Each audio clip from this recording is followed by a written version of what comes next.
You know, the best way to think of it is like if Bill Gates he buys a little town up in the mountains of West Virginia. He builds a Disney resort for Bill Gates level people. And anybody who's already anybody is going to be falling all over themselves to see and be seen at this new hotel. So it's the same thing here. Anybody that was staying at the Ponce de Leon was a member of New York social elite. And they actually, if you weren't on New York social list, they didn't invite you down here. They just went down the list and invited everybody that was on the New York social list. Yeah, man. So basically you said, right, even if they have money, they should have invitation. Right. They can't come in unless they've been invited, right? You can go, that's what kind of spurred the idea of the one across the street. The first year, even though that one wasn't done, it still cost the same as the one across the street. So basically who they invited? So just the New York elite? Or?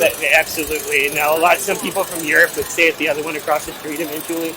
But it was like, there's rich people that aren't in New York social circles. You know, maybe they're from Chicago, they're from somewhere else, they're newly rich. They could stay at the one across the street.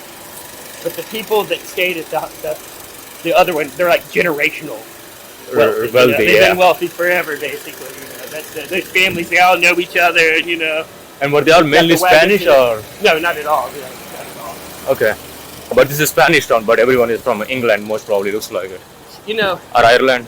Yeah, I mean now, now everything's all over the place, you know. Maybe in like the 1800s that was the case, but now this is everything, you know. No, I'm saying in 1800s. Yeah, in the 1800s, it's mainly going to be like, Irish, English, mainly, you know. There's still residual people living here from before. There's all the Menorcans who are living here, so they've got, you know, Catholic and Protestant living together at that point. Okay. Before, it would have been either one or the other most of the time. You know, Catholic means universal, so it's like you're either in or you're out kind of thing. That's right. It looks like the cemetery is pretty old. Look at this guy right here. See, it could be worse. We could be this guy today, you know? Yeah, what happened to this guy?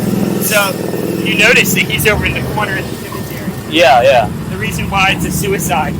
Oh, God. And he's not supposed to be buried in there with these people, but because his family had pull here in town, I guess they were able to get him just in the corner. God, man. That's nice to know. Good to know. It's never that bad. You know, they say that suicide's a permanent solution to a temporary problem. Yeah. I'm just saying, but I didn't know that they were treated different if it is a suicide case. Absolutely, yeah. Like, you know, certain things, I guess, they're going to consider that you're not going to, go where they want you to go. So, they're not going to put you in there. And is that like a Catholic? Is that like a Catholic cemetery or? It was absolutely. It's like it used to go all the way under the old drugstore. The whole road is Tolomado Cemetery.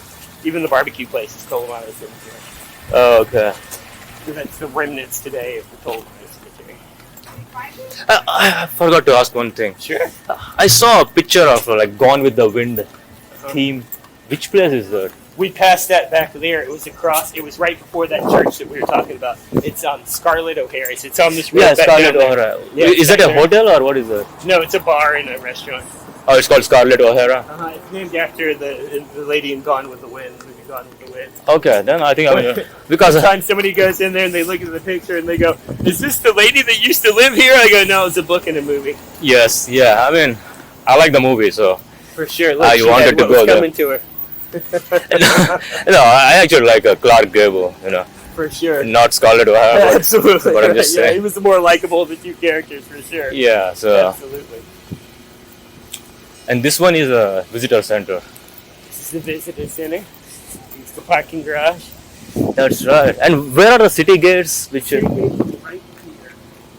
Okay, what is the story of the city gates? I just forgot.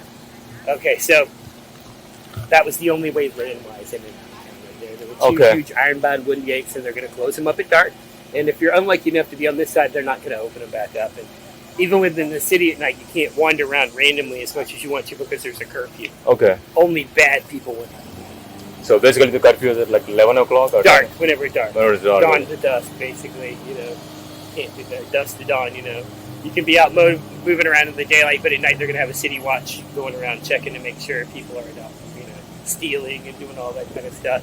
You know, Grandma says that nothing good happens after night. Yeah, that's right, actually. Yeah. But when you're a teenager, you don't think like that. But once you grow up, after lots of experiences, I think nothing good happens after dark. For sure. It's good. It's a good axiom to go by, that's for sure. Yeah.